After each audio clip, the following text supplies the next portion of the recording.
मंगलमय मंगलकरण वीतराग विज्ञान नमो ताहि जाति भये अरहंतादिमः यो विद्यादि सागर सुधी जो विद्यादि सागर सुधी गुरु हैं हितैषी शुद्धात्म में निरत नित्य हितोपदेशी वे पाप ग्रीष्म ऋतु में जल गए सयाने पूजूं हैं सतत केवल ज्ञान पाने पूजूं हैं सतत केवल ज्ञान पाने। बोले भगवान महावीर स्वामी की, आचार्य कुंद कुंद स्वामी की, आचार्य गुरुवर विद्यासागर मुनि महाराज।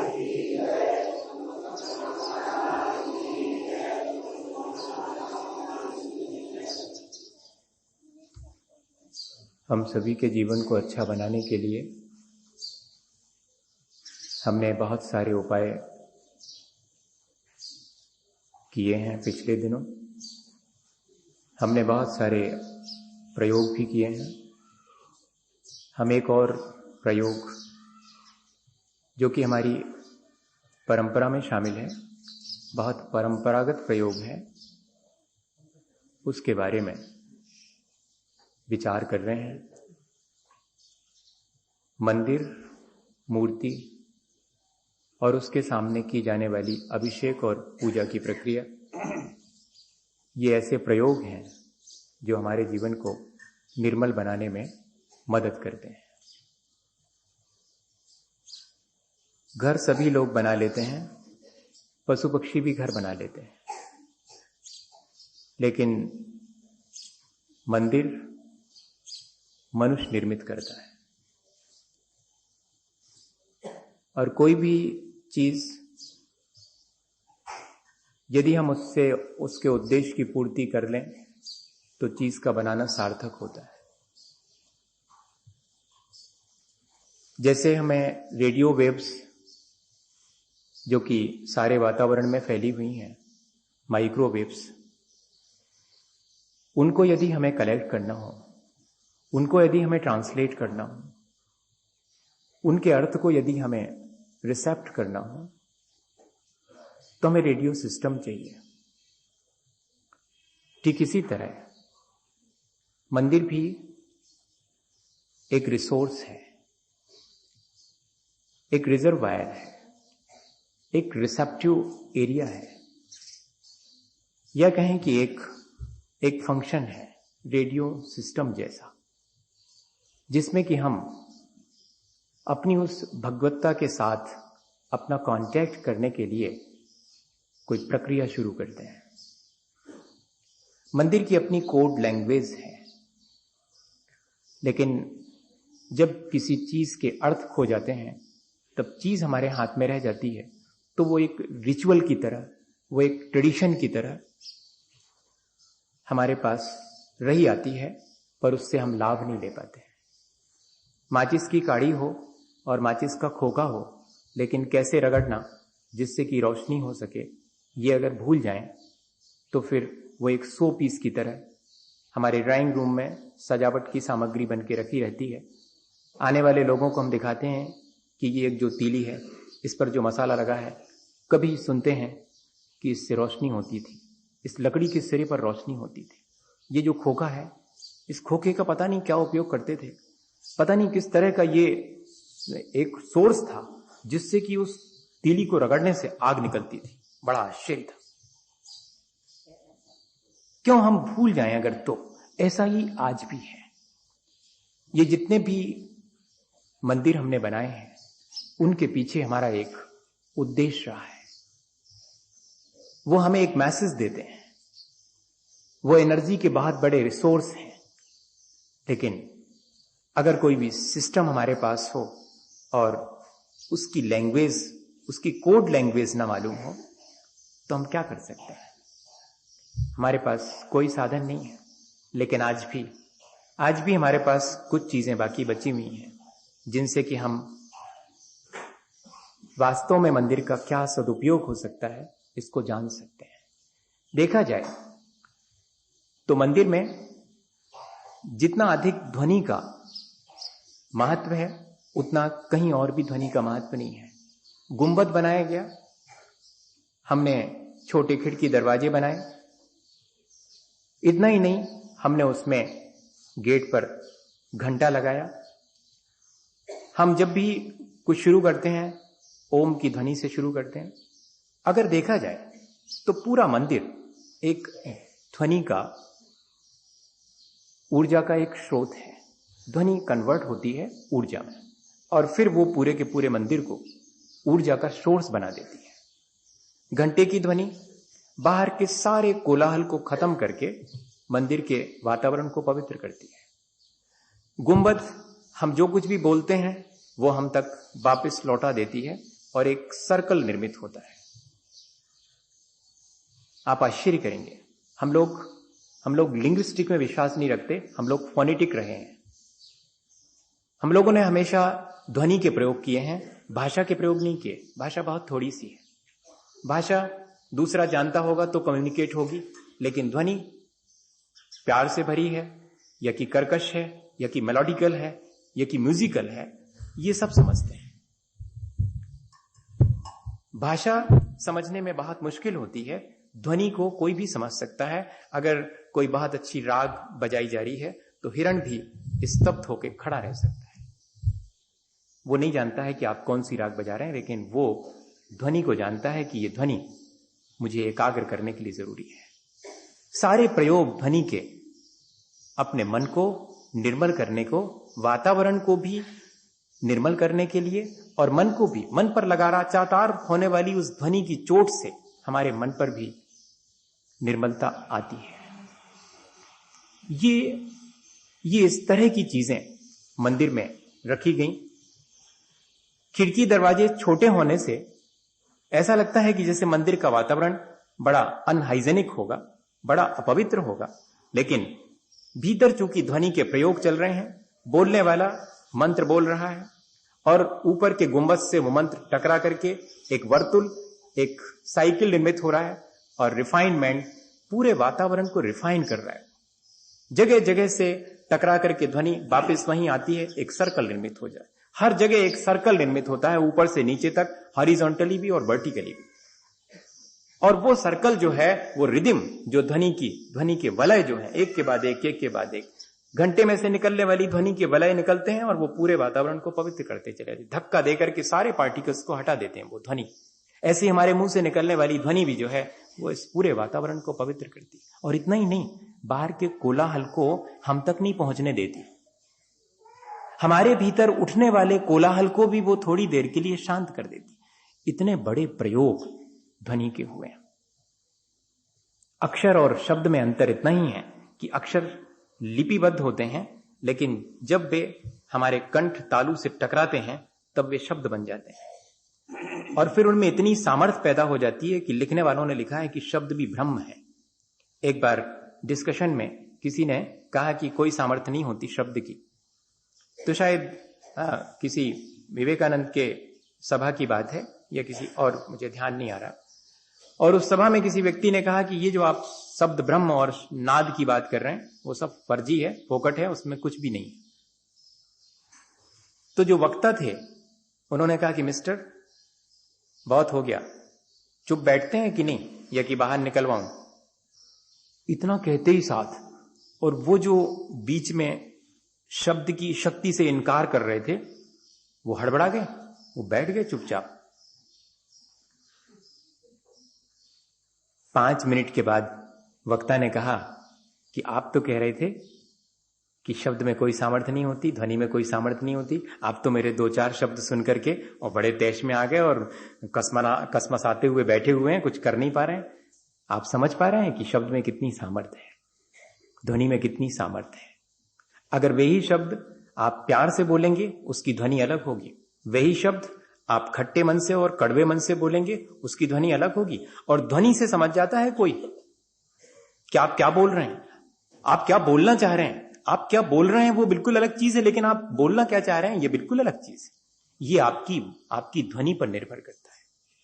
इतना महत्वपूर्ण है ये ध्वनि का प्रयोग, और पूरा मंदिर उसी ध्वनि के प्रयोग से भरा हुआ है। स्टोन लगाया जाता था, स्टोन का काम किया जाता था, सीमेंटिंग मटेरियल कुछ भी नहीं होता था, क्योंकि जितना सीमेंटिंग मटेरियल होगा उतनी एनर्जी उसमें एब्जॉर्ब हो जाएगी, एनर्जी रिटर्न नहीं होगी। और जितना स्टोन होगा वो स्टोन पूरी एनर्जी को, पूरी ध्वनि को एनर्जी में कन्वर्ट करके हम तक वापस रिटर्न कर देगा। इसलिए सारे मंदिर स्टोन के बनाए गए, सीमेंटिंग मटेरियल के नहीं बनाए गए। सीमेंट के कंस्ट्रक्शंस बाद को होना शुरू हुए, पहले स्टोन के कंस्ट्रक्शंस होते।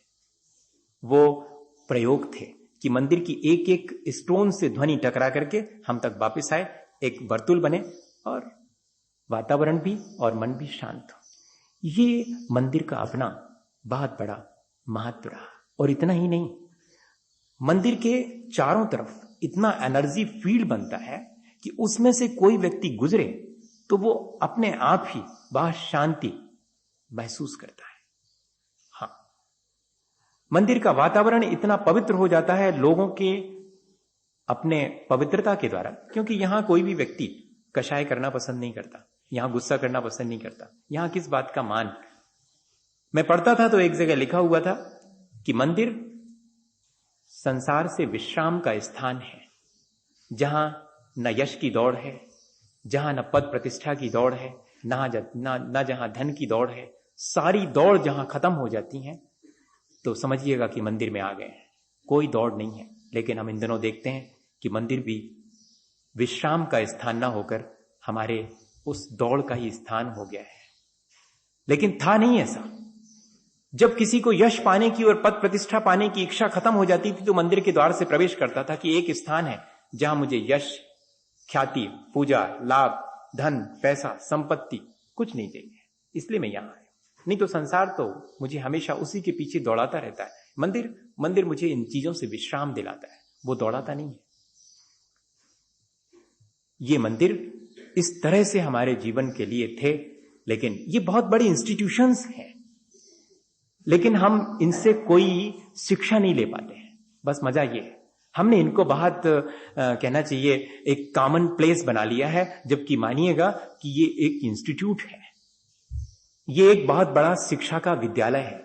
इसकी अपनी लैंग्वेज है, लेकिन बस इतना है कि उसकी कला आनी चाहिए। मंदिर से हमें क्या प्राप्त करना है ये हमारे मन में अगर एक बार तय हो जाए तो कोई वजह नहीं है कि हम मंदिर से वो चीज पाके न लौटे। मंदिर एक ही चीज देता है, मंदिर शांति देता है और हमें एनर्जाइज करता है, हमें ऊर्जावान बनाता है और शांति देता है। बहुत लोग हैं जो ऊर्जावान हैं लेकिन शांत नहीं है, बहुत लोग हैं जो शांत हैं लेकिन डल हैं, ऊर्जावान नहीं है। एकमात्र मंदिर है जो हमें शांति और ऊर्जा देता है, दोनों चीजें देता है। क्योंकि ऊर्जा का ये बहुत बड़ा रिजर्व, एनर्जी का रिजर्वायर है। इतना ही नहीं, एनर्जी के कन्वर्जन का, ट्रांसफॉर्म ऑफ एनर्जी, यहां की जो हवा है वो एनर्जी को ट्रांसफॉर्म कर देती है। इतना ही नहीं, ये वॉल्यूम रिजोनेटर है, ये हमारी ध्वनि को कई कई गुना बढ़ा देता है, अनुनादक है ये। यहां हम धीरे से ओम कहते हैं, गुंबद से ध्वनि और मंदिर के एक एक पोर्शन से ध्वनि आकर के और उसको बहुत बड़ा एम्पलीफाई, बिना एम्पलीफायर के एम्पलीफाई कर देती है और पूरे वातावरण को ध्वन्यात्मक कर देती है।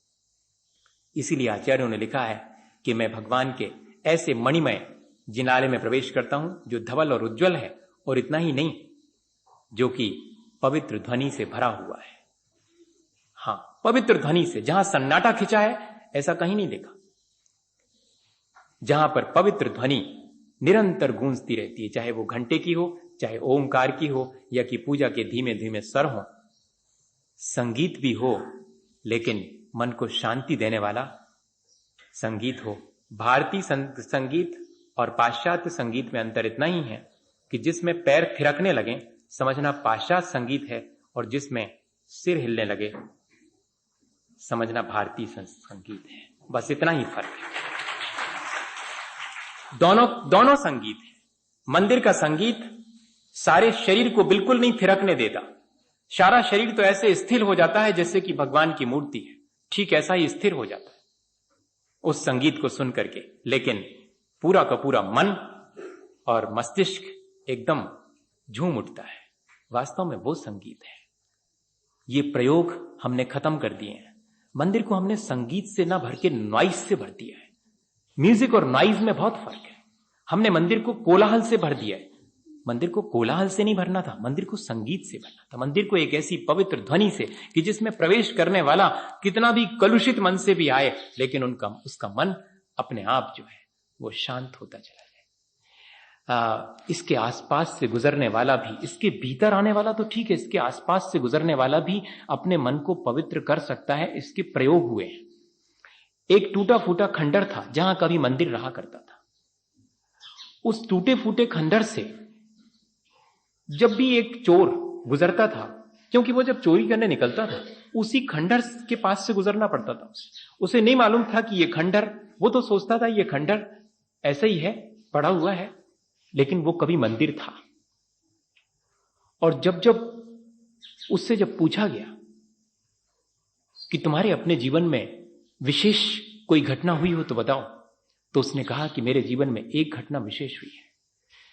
मैंने और भी जगहों पर गया हूं, लेकिन कहीं मेरे मन में, मैंने बड़े बड़े लोगों के उपदेश सुने हैं, लेकिन कभी मेरे मन में चोरी करने से इनकार नहीं आया। लेकिन बस एक ही जगह मैं आज तक नहीं समझ पाया, जब मैं चोरी करने निकलता था और उस जगह के सामने से, वो एक जो खंडर है उसके सामने से गुजरता था, मेरे मन में आता था कि नहीं, मैं जो कर रहा हूं वो ठीक नहीं कर रहा हूं, गलत कर रहा हूं। मेरी अंतरात्मा मुझे उन क्षणों में, उतनी देर के लिए, 30 सेकंड के लिए, जबकि मैं उस जगह से मूव करता था, तब उस जगह मुझे कोई रोकता था। तब प्रयोग करने वालों ने और वहां जाकर के देखा और पता किया कि कभी वहां पर मंदिर हुआ करता था। उस मंदिर का खंडर भी आज एनर्जी का रिसोर्स है, पॉजिटिव एनर्जी का, जहां जाने पर जितनी भी नेगेटिव एनर्जी है, नेगेटिव थॉट्स है, नेगेटिव फीलिंग्स है, वो सब डिस्ट्रॉय होती है और क्षण भर को हमारे भीतर की जो पॉजिटिव एनर्जी है वो प्रकट होने लगती है। क्यों? क्योंकि वहां का वातावरण ही इतना पॉजिटिव है कि वो हमारे भीतर की उस एनर्जी को रिसेप्ट करता है और एनर्जी को बाहर आने के लिए प्रेरित करता है। ये इस तरह के प्रयोग मंदिर के हुए। शास्त्र की अलमारियों में रखे हुए शास्त्र गल सकते हैं, जीर्ण शीर्ण हो सकते हैं, लेकिन मंदिर टूट जाने के बाद भी एनर्जी का रिसोर्स रह सकता है। इसलिए बनाने वालों ने बहुत बहुत मंदिर बनाए हैं। बना दो, बनाते चले जाओ, सैकड़ों और हजारों की तादाद में मंदिर बना दो, लाखों की तादाद में मूर्तियां स्थापित कर दो। ये टूट भी जाएंगी, ये खंडित भी हो जाएंगी, ये खंडहर में भी परिणत हो जाएंगी, तब भी ये एनर्जी के रिसोर्सेज हैं। इसके आसपास एनर्जी हमेशा बनी रहेगी। मंदिर में हम लोग किससे कांटेक्ट करते हैं? उस निराकार से कांटेक्ट करते हैं जो हमें दिखाई नहीं पड़ता है, लेकिन हमने उसके बीच में एक मीडिया बना के रखा है, वो है मूर्ति। मूर्ति साकार है, लेकिन वो एक जंपिंग बोर्ड है, वो एक पुल है, वो एक सेतु है हमें उस निराकार से जोड़ने का। मूर्ति के अपने चेहरे सबके समान हैं। वो इस बात की सूचना है कि ये है हमारा ओरिजिनल फेस। बाकी जितने भी दिखते हैं, जितने भी चेहरे दिखते हैं, वो सब डुप्लीकेट है। डुप्लीकेट से मतलब ये नहीं है कि फ्रॉड है। डुप्लीकेट से मतलब वो हमारा ओरिजिनल फेस नहीं है, वो बहुत सांसारिक फेस है। वो हमारा बहुत सांसारिक राग द्वेष से निर्मित है। ये जो फेस है वो हमारे कर्मों से निर्मित है। हमारा ओरिजिनल फेस, हमारा ओरिजिनल फेस तो मूर्ति में, इसलिए सब मूर्तियों का एक सा फेस है। एक सी आंखें हैं, नहीं भी हो एक सी आंखें, पर उसमें से जो झांक रहा है वो एक ही लेवल का है। वो केवल ज्ञान को उपलब्ध हो चुका है, भले ही उसका बाह्य शरीर सोने और चांदी से निर्मित किया गया हो, चाहे पत्थर से निर्मित किया गया हो, लेकिन वो इस बात की सूचना दे रहा है कि उसके भीतर से जो झांक रहा है वो एक ही है। इसलिए हमने मूर्ति के एक जैसे फेस बनाए। अगर चिन्ह नहीं बना होता तो हम नहीं कह सकते थे कि ये आदिनाथ भगवान है और ये महावीर स्वामी है, क्योंकि एक जैसा है, सब एक जैसे हैं। क्यों ये विभाजन करो?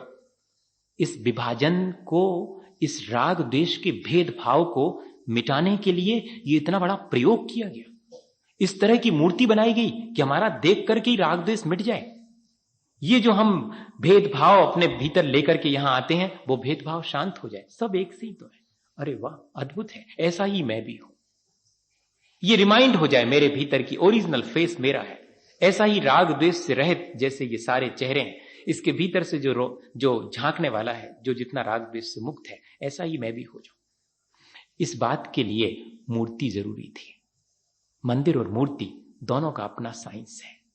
ये हम लोग शायद भूल गए हैं, पर हमें इसको एक बार फिर से याद करना चाहिए। और आज हम देखेंगे कि एक जो प्रक्रिया है, जो अभिषेक की प्रक्रिया, पूजा पर कल बात करेंगे, अभिषेक की प्रक्रिया पर आज और थोड़ी सी बात करेंगे कि अभिषेक एक्चुअली, अभिषेक का कोई साइंस है, कोई आर्ट है, या कि कोई लॉजिक है, या कि व्यर्थ पानी ऊपर से ढालना एक प्रतिमा पर।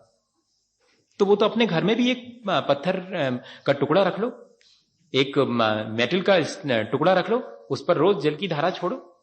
वैसे भी अपन रोज करते ही हैं, मेटल, कोई ना कोई मेटल का पॉट होता है, उसमें अपन जल यहां से वहां भरते हैं, डालते रहते हैं। इसमें और इस प्रक्रिया में क्या अंतर है? हाँ, कोई है उसके पीछे साइंस, कोई लॉजिक है, या कि व्यर्थ में ये क्रिया दोहराते चले जाते हैं? नहीं है, तो वो भी हम समझेंगे। लेकिन उसके पहले हम ये देखें कि ये जो मूर्ति है वो क्यों जरूरी है, और मूर्ति का यह चेहरा जो बनाया गया है वो क्यों ऐसा बनाया गया। इसीलिए बनाया गया कि वो हमें भेदभाव से मुक्त करे। और इतना ही नहीं, उस मूर्ति को सीधा स्टोन पीस में से कंस्ट्रक्ट नहीं किया गया है, बल्कि उसे तराश करके बाहर निकाला गया है। सिर्फ एकमात्र जैन मूर्ति है जो कि कंस्ट्रक्ट नहीं होती है, जो तराश करके निकाली जाती है, जो कि स्टोन में से जो वेस्ट है उसको छील करके और बाहर प्रकट की जाती है। ठीक इसी तरह वो मैसेज देती है कि हमारे भीतर जो अतिरिक्त है, बाहर जो हमारे अतिरिक्त है, उसको तराशो। उस राग द्वेष क्रोध मान माया लोभ को यहां इस मूर्ति के सामने बैठकर, क्योंकि वो तराशी गई मूर्ति के सामने बैठे हो, यहां बैठो और तराशो, छैनी हथौड़ा ले। कौन सी वाली? प्रज्ञा की छैनी से। यहां बैठ करके अपनी भक्ति, श्रद्धा और ज्ञान की छैनी से तराशो उसको, और अपने भीतर अपने आप को तराश करके ठीक ऐसा ही अपने को पाओगे कि वैसे ही तुम हो जैसा कि ये सामने बैठा हुआ है। ये जोड़ जोड़ के नहीं बनाया गया कि हाथ कहीं और से लाए और चिपका दिया, पैर कहीं और से लाए चिपका दिए, नहीं। वो तो एक स्टोन था, स्टोन में से पैर निकले, स्टोन में से ही हाथ निकले, स्टोन में से ही फेस, सब कुछ उसी में से तराश करके निकला। जो अतिरिक्त था उस स्टोन में वो बार हटा दिया है बस, और वो वहीं के वहीं उसी स्टोन में है। एक जो बिल्कुल रॉ स्टोन है, उसके भीतर मूर्ति छिपी हुई है, उसमें से हमें तराश, हमारे भीतर भी ऐसे ही छिपी हुई है भगवत्ता। अगर हम उसमें से तराशते चले जाएं तो भगवत्ता मिल जाएगी। ये मूर्ति का महत्व था, ये मूर्ति का साइंस था। और एक बार जब विवेकानंद को कहा गया कि आप मूर्ति पूजक क्यों हैं, मूर्ति का समर्थन क्यों करते हैं, क्या जरूरत है मूर्ति की, तब उन्होंने कहा कि राजन, किसी दिन आऊंगा आपके घर और महत्व बताऊंगा, अभी नहीं बता सकता, जो कि सामने सामने देख लेने से स्पष्ट हो जाती। जब वो राजा के यहां पहुंचे और पहुंचते ही साथ उनके दीवान खाने में और ढेर सारे तैल चित्र लगे हुए थे, राजा के भी पिता का चित्र लगा था। उन्होंने अपने साथ आए हुए फॉलोअर्स से कहा कि उतारो इस चित्र को, नीचे रखो। ठीक है, रखा गया नीचे चित्र, और कहा कि राजन ये क्या चीज है? उन्होंने कहा मेरे पिता का चित्र है। अरे चित्र है, पिता तो नहीं है ना? नहीं, पिता तो नहीं है, पिता का चित्र है। बस ठीक है, लिटा दो इसको जमीन के ऊपर, चलें अपन इसी के ऊपर से। क्या कर रहे हैं आप? हाथ पकड़ लिया, क्या कर रहे हैं? क्या कर रहे हैं? पिता नहीं है ना? फोटो भर है उसका? नहीं, फोटो होने के बाद भी उसमें मेरे पिता हैं, मैं उनका सम्मान करता हूं। बस तो राजन, मैं भी यही कहना चाह रहा था, वो मूर्ति नहीं है, उसमें मेरे भगवान है, मैं उसका सम्मान करता हूं। आप कैसे कह रहे हैं कि वो एक पत्थर का टुकड़ा है? आप कैसे कह सकते हैं कि वो एक मेटल पीस है? वो मेटल पीस नहीं है, ना वो स्टोन का एक कोई टुकड़ा है, वो मेरे भगवान है। इसलिए मैं उसमें भगवान देखता हूं। जैसे आप अपने फोटो में अपने पिता को देख रहे हैं और उस पर पैर नहीं रख सकते हैं, ऐसे ही मैं मूर्ति में अपने भगवान को देखता हूं और उनका रिस्पेक्ट करता हूं। यह है मूर्ति का महत्व। जैसा देखते हैं वैसा मन पर असर पड़ता है। आप एक छोटे से बच्चे का फोटो देखें, मन एकदम बहुत इनोसेंट हो जाएगा, भोला भाला, हंसने का मन होगा, उसको मुस्कुराते देख करके हल्की सी मुस्कुराहट आ जाएगी। और अगर किसी खूंखार व्यक्ति का चित्र देखें तो आपके भीतर भी वैसे ही अनईजी फील होगा। अनईजी फील तो हो गई, और कुछ हो चाहे नहीं, कैसा फोटो है, कैसा व्यक्ति है, इतना इंप्रेशन हमारे भीतर। ये मूर्ति के पीछे, मूर्ति बनाने के पीछे ये उद्देश्य रहा कि हम दिन भर जिन लोगों के कांटेक्ट में रहते हैं उनके प्रिंट हमारे ऊपर बनते हैं, और अगर हम इस मूर्ति के कांटेक्ट में रोज आएंगे तो इसका भी प्रिंट बनेगा, और इतना ही नहीं, बाकी सारे प्रिंट वॉश आउट हो जाएंगे। बाकी जितनी भी जो छवियां हमारे मन में हैं राग द्वेष से युक्त, वे सारी छवियां मिट जाएंगी। ये वीतराग छवि बार बार, ये लॉ ऑफ एसोसिएशन है।